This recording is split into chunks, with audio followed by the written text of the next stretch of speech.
Sa Juan 5 verse 6, sinasabi na ang isang Kristiyanong hindi namumunga ay puputulin at itatapon sa apoy. May paraan pa ba para sila ay maibalik sa pagiging kapaki-pakinabang? Isipin mo, pakiramdam ko ay hindi ako naging mabuti sa pagbubunga at tila naging pigat lamang ako sa mga gawain ng aming simbahan. Ngunit nais kong makapaglingkod at maging bahagi ng isang kapatiran.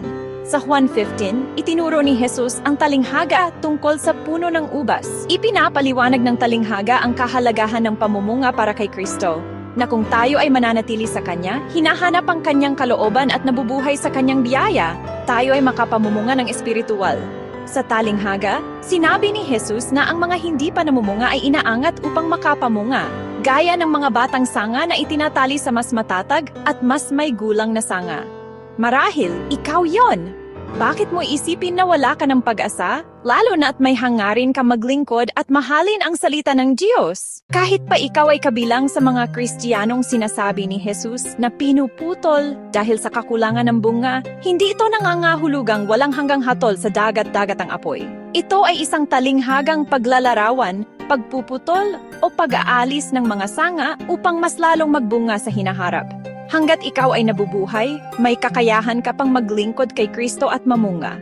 Kung pinag-aaralan mo ang salita ng Diyos at nabibiyayaan ka sa pag-aaral na iyon, ikaw ay namumunga na at maari mo pang asahan na mas marami kang magagawa sa hinaharap. Hindi mo kailangang ituon ang isip sa mga pagkukulang na nakaraan sapagkat tulad ng sabi ni Pablo, Filipos 3:13-14. Mga kapatid, hindi ko inaakalang natamo ko na ito, ngunit isang bagay ang ginagawa ko. Nililimot ko ang mga bagay na nasa likuran at nagsisikap ako tungo sa mga bagay na nasa unahan.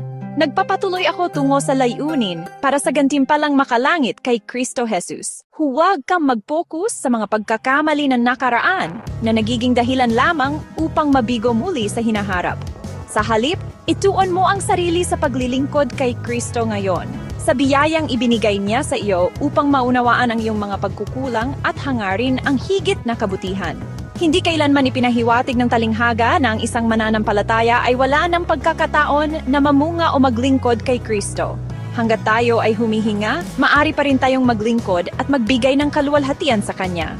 Panghuli, kung hindi ka pa bahagi ng isang simbahan na nagtuturo ng salita ng Diyos, nawawala sa iyo ang pinakamainam na pagkakataon upang makapaglingkod.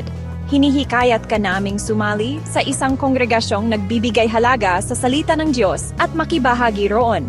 Ang katawan ng simbahan ang lugar na ibinigay ng Panginoon upang tayo ay palakasin sa paglilingkod sa iba. Sa dagdag na kaalaman, tumutok lamang sa aming Facebook page, ang The Way Community Bible Church.